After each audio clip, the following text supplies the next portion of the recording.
Namaste.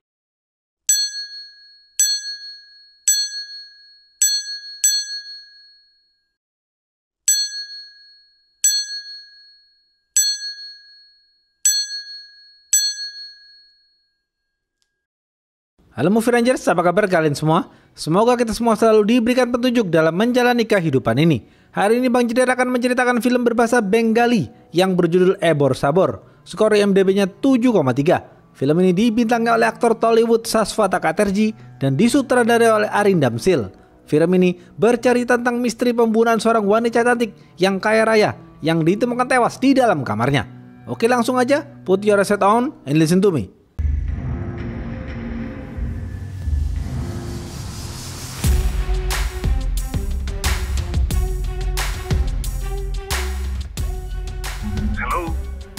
Pemeran film ini antara lain, Sabor adalah seorang detektif yang dikenal bijaksana dan baik hati. Mitali adalah wanita cantik yang kaya raya.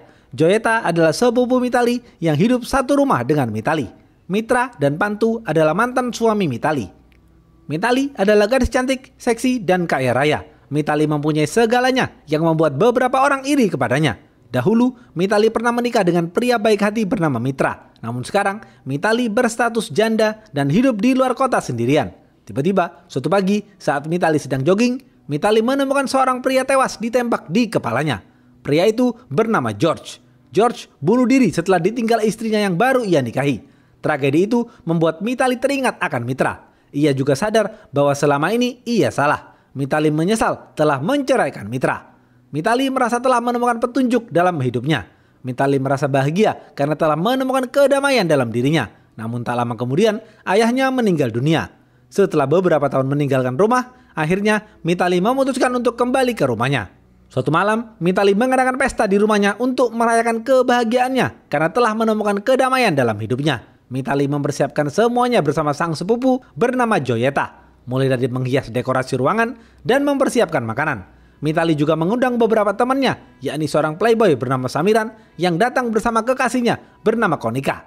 Mereka semua mabuk dan berjoget bersama. Namun tiba-tiba, seusai acara, Mitali ditusuk oleh seseorang di dalam kamarnya hingga tewas.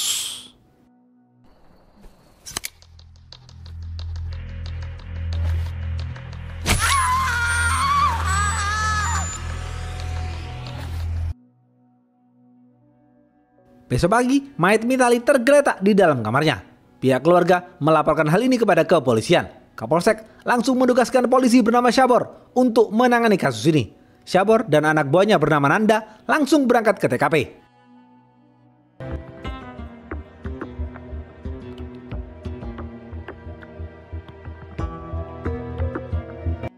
Di sana, Sabor bertemu dengan pihak keluarga Mitali, yakni paman Mitali, pembantu keluarga Mitali bernama Haren, bocil yang diperkenalkan sebagai keponakan Haren, dan Joyeta.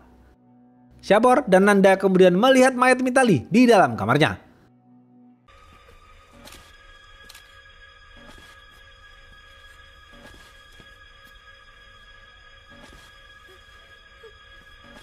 Tim forensik mengatakan Mitali ditusuk sebanyak 6 kali di perutnya. Sabor melihat kamar Mitali yang berserakan, menduga ada kemungkinan perampokan sebelum Mitali dibunuh. Sabor terus melihat-lihat sekitar kamar Mitali dan tidak menemukan petunjuk. Sabor lalu mengambil buku diari Mitali. Botol parfum rusak juga menyulitkan anjing pelacak menelusuri TKP. Sabor juga mendapatkan informasi bahwa ayah Mitali yang bernama Barun meninggal dunia 7 bulan lalu karena pendarahan di otak. Sebelum meninggal, Barun juga pernah dirawat di panti jompo. Sabor kemudian mencatat siapa saja para tamu saat pesta tadi malam. Sabor juga mengetahui bahwa Mitali mempunyai mantan suami bernama Mitra.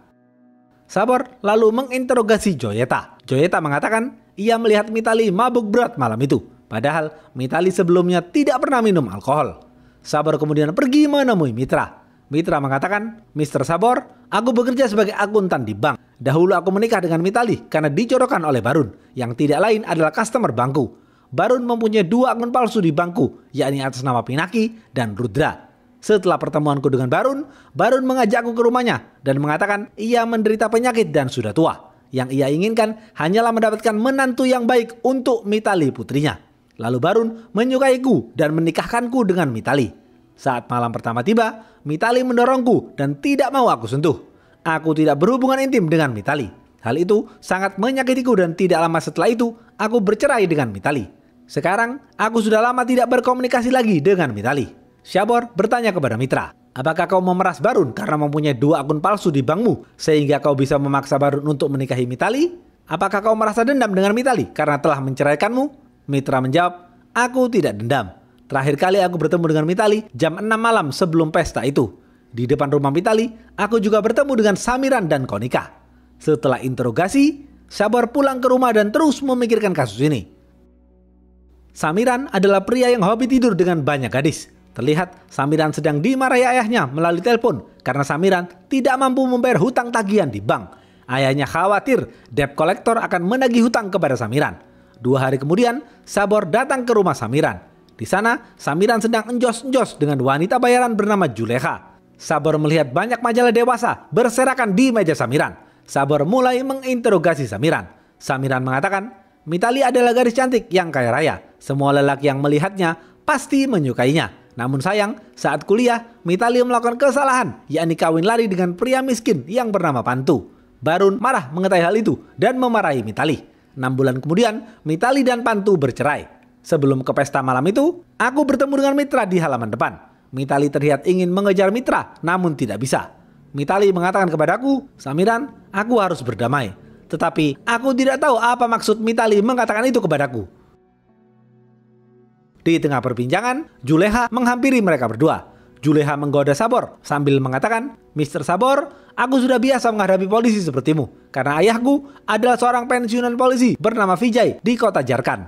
Aku adalah pelatih senam dan tinggal di daerah Damsen, kamar nomor 7. Syabor kemudian bertanya kepada Juleha, Juleha, dari mana kau mengenal Samiran?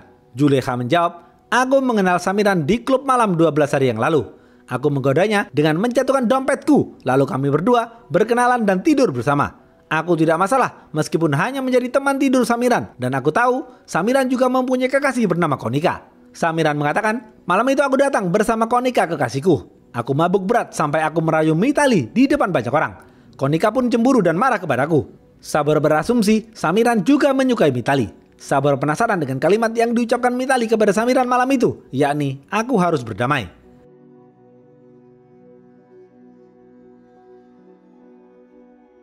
Syabor kemudian menyuruh mata-matanya mencari tahu informasi tentang Juleha.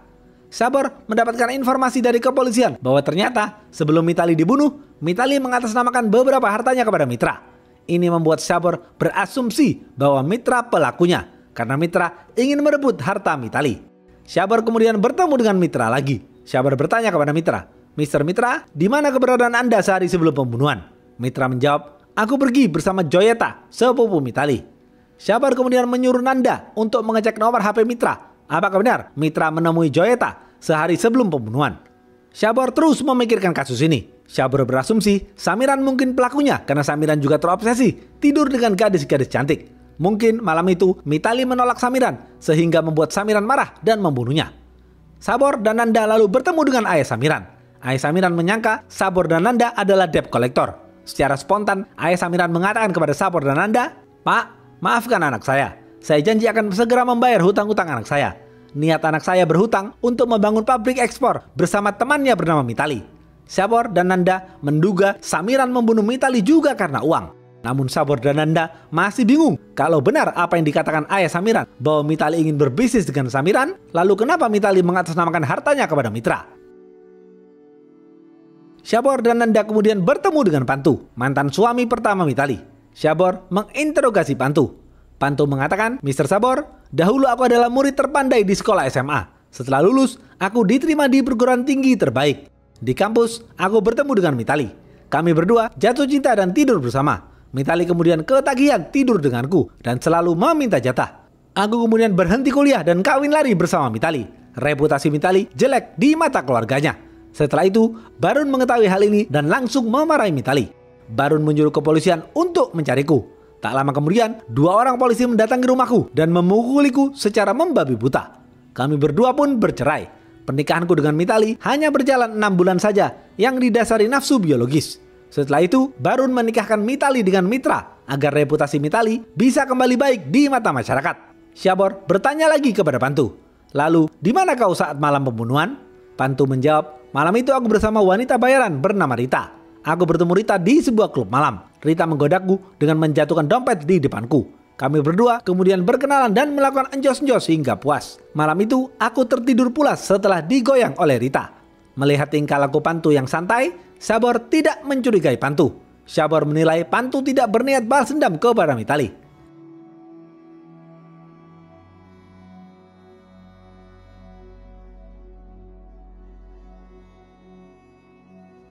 Sabor mulai mencurigai wanita bayaran bernama Rita karena modusnya dalam menggoda lelaki sama persis dengan Juleha saat menggoda Samiran.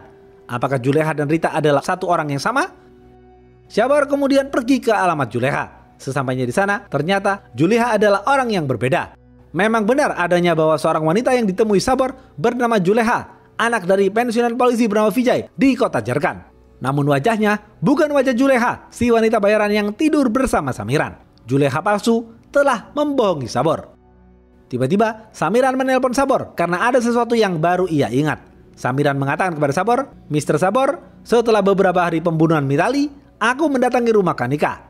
Konika marah karena saat pesta itu aku mabuk berat dan menggoda Mitali. Namun aku berhasil merayu Konika dan melakukan enjos-enjos dengan Konika. Setelah itu Konika mengatakan kepadaku bahwa Mitra mempunyai kekasih, namun Konika tidak mengatakan siapa namanya. Sabor kemudian pergi menemui Konika. Konika mengatakan bahwa kekasih Mitra adalah Joyeta yang tidak lain adalah sepupu Mitali. Konika diberitahu langsung dari Mitali saat malam pesta itu. Itulah yang menyebabkan Mitali stres dan mabuk berat malam itu karena Mitali ingin kembali ke pelukan Mitra, namun Joyeta malah merebut Mitra darinya. Besok pagi, setelah Nanda mengecek nomor handphone Mitra, ternyata benar beberapa bulan terakhir Mitra seringkali menelpon Joyeta. Sabor berasumsi Joyeta lah yang membunuh Mitali. Joyeta bekerja sama dengan Mitra karena Joyeta merupakan sepupu Mitali yang hidup di rumah itu. Artinya, Joyeta mempunyai akses mudah masuk ke kamar Mitali. Setelah Mitra bercerai, Joyeta mendekati Mitra dan merencanakan ini semua. Saat Mitali ingin kembali ke pelukan Mitra dan mengatasnamakan beberapa harta Mitali kepada Mitra, Joyeta melihat ini sebagai keuntungan dirinya jika bisa menikahi Mitra. Joyeta dan Mitra ingin merebut harta Mitali.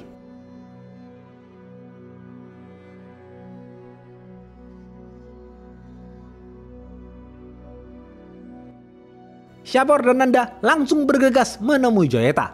Sabor kemudian menginterogasi Joyeta. Joyeta mengatakan, "Mr. Sabor, setelah melihat pernikahan Mitali dan Mitra yang hancur, aku merasa kasihan kepada Mitra karena Mitra adalah lelaki baik hati yang tersakiti. Perlahan kemudian, aku mulai mencintai Mitra. Aku memberanikan diri untuk menembak duluan. Kami berdua akhirnya saling mencintai dan berencana untuk menikah.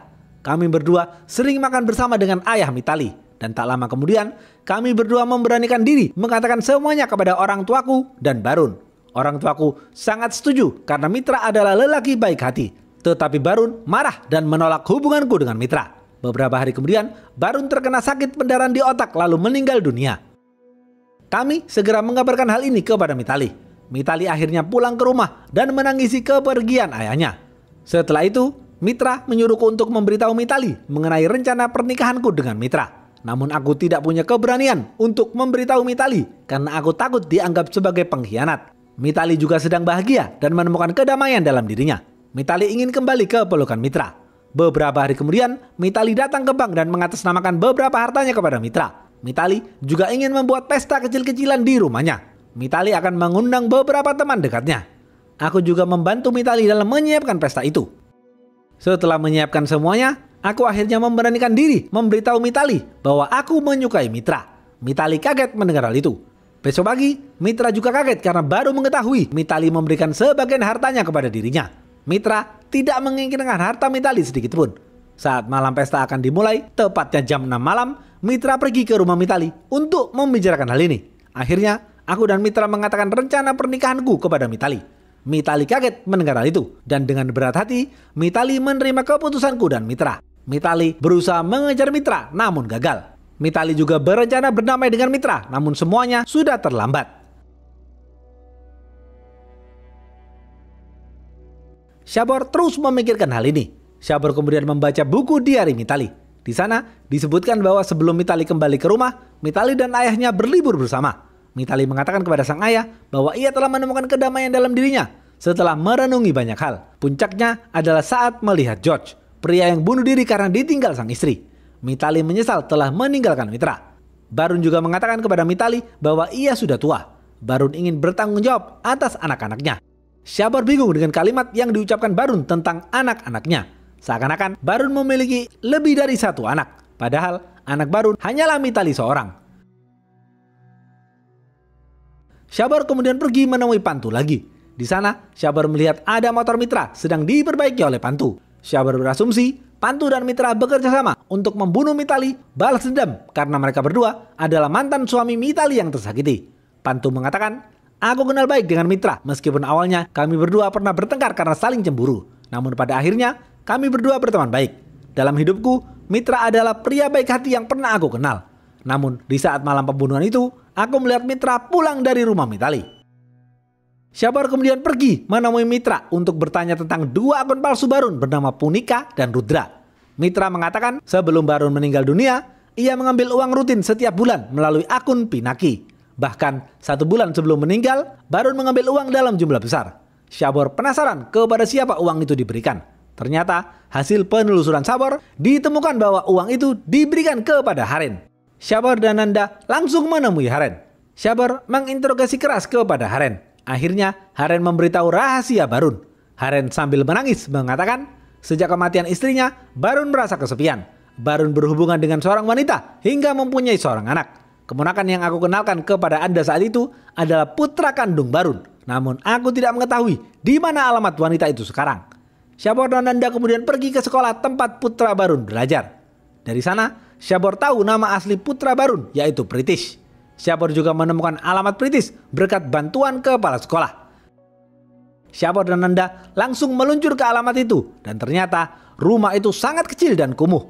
Di sana, Syabor kaget karena bertemu dengan Juleha palsu. Syabor juga terkejut melihat gaya berpakaian Juleha palsu yang sopan dan keibuan. Padahal beberapa hari lalu, Syabor melihat pakaian yang sangat seksi setelah tidur bersama Samiran. Juleha palsu kemudian menceritakan semuanya kepada Syabor. Juleha palsu mengatakan, "Mr. Syabor, nama asliku adalah Doyel. Aku dahulu merawat Barun di panti jompo. Kami berdua kemudian saling mengenal dekat satu sama lain. Setelah Barun kembali ke rumahnya, Barun merasa kesepian karena ditinggal Mitali. Hubunganku dengan Barun semakin dalam sampai aku melahirkan Pritish. Mitali tidak mengetahui hubungan kami. Barun memberiku uang setiap bulan untuk biaya sekolah Pritish yang mahal. Harenlah yang mengantarkan uang itu ke rumahku dahulu. Barun berjanji akan menikahiku, namun hal itu tidak pernah ditepati. Sampai akhirnya Barun meninggal dunia. Aku kemudian meminta uang kepada Mitali secara baik-baik, tetapi Mitali justru menghinaku habis-habisan." আর আমার বাবার সম্বন্ধে এইসব কথাগুলো বলার সাহস তোমাকে কে দিয়েছে? How dare you? বেরিয়ে যাও আমার বাড়ি থেকে। Just get out of this house. Padahal aku sangat membutuhkan uang untuk pendidikan Pritish. Hingga akhirnya aku menjadi wanita bayaran seperti yang kau lihat beberapa hari lalu. Kemudian aku berpikir untuk balas dendam kepada Mitali, namun aku tidak berniat membunuhnya. Aku hanya ingin mencuri uangnya. Sore hari, aku menitipkan Pritish kepada Haren seperti biasanya. Malam hari, saat pesta berlangsung, aku dibantu Haren lewat pintu belakang menyelinap masuk ke kamar Mitali. Aku mencuri segepok uang Mitali. Aku melakukan itu semua untuk pendidikan Pritish anakku. Doyel kemudian bertanya kepada Syabor, "Mr. Syabor, setelah aku menceritakan semua ini, apakah kau akan menangkapku?" Syabor dengan bijaksana menjawab, "Aku tidak akan menangkapmu. Namun aku mempunyai satu permintaan kepadamu. Jika kau tidak melakukannya, maka aku akan menangkapmu. Mulai hari ini, aku minta kepadamu, kau harus berubah dan mencari uang dengan cara yang halal." Syabor kemudian berpamitan pulang. Sebelum pulang, Syabor bertanya kepada Doyel, "Miss Doyel, apa yang kau lakukan malam itu setelah mencuri uang Mitali?" Doyel menjawab, "Aku bertemu Pantu di klub malam dan tidur dengannya. Aku sengaja melakukan itu untuk survei keadaan sekitar rumah Mitali karena rumah Pantu tidak jauh dari rumah Mitali. Tetapi saat aku melakukan enjos-enjos dengan Pantu, Pantu ternyata mengalami disfungsi ereksi alias impoten. Pantu tidak bisa berbuat apa-apa. Setelah itu, tepat jam 12 malam, aku pulang ke rumah. Pantu stres lalu marah-marah membanting-banting kursi. Ternyata Syabor baru sadar bahwa Pantu berbohong. Pantu berbohong kepada Syabor dengan mengatakan bahwa di malam pembunuhan Mitali, ia tertidur pulas setelah digoyang oleh Doyel. Syabor yakin pelakunya adalah Pantu.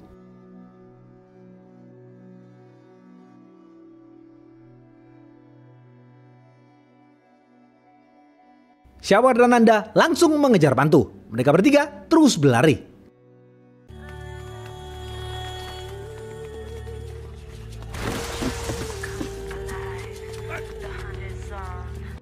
Setelah drama pelarian panjang, Shabor dan Nanda berhasil menangkap Pantu.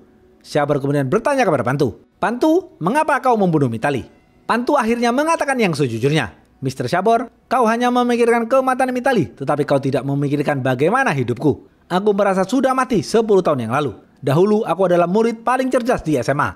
Bahkan di perguruan tinggi, aku dikenal sebagai mahasiswa jenius. Mitali menyukaiku dan mengajakku tidur. Kami berdua kemudian kawin lari. Setelah Barun mengetahui hubungan kami bercerai.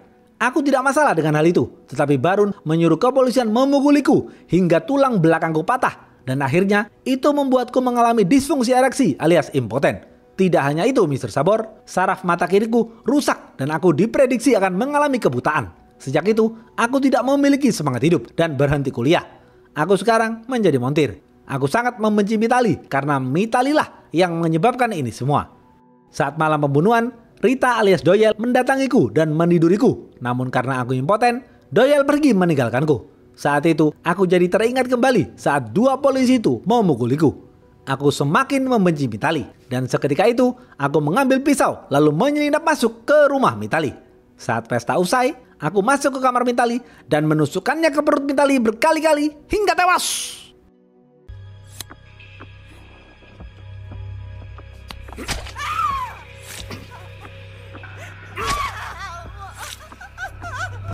Shabor merasa iba dengan cerita Pantu. Shabor dengan bijaksana mengatakan, "Pantu, aku menganggapmu melarikan diri." Shabor membiarkan Pantu pergi begitu saja. Beberapa hari kemudian, Mitra dan Joyeta menikah. Harta Mitra yang sudah diterima dari Mitali, Mitra berikan kepada Doyel dan Pritis yang lebih membutuhkan. Karena Mitra tidak menginginkan harta. Yang Mitra inginkan hanyalah cinta kasih dari pasangan halalnya sekarang, yakni Joyeta.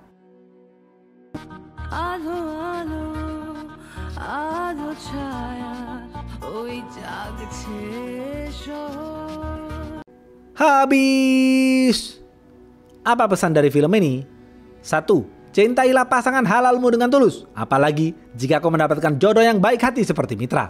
Mitra adalah pria baik hati yang mencintai Mitali dengan tulus, namun Mitali justru mengabaikannya. Dan pada akhirnya Mitali menyesal. Mitali kemudian sadar dan ingin kembali ke pelukan Mitra, tetapi semuanya sudah terlambat. Kedua, kepolisian tidak boleh memukul seseorang melebihi batas, apalagi sampai membuat seseorang itu menjadi cacat dan kehilangan warisan terbesarnya. Oke, segitu aja video kali ini. Stay watching and see you.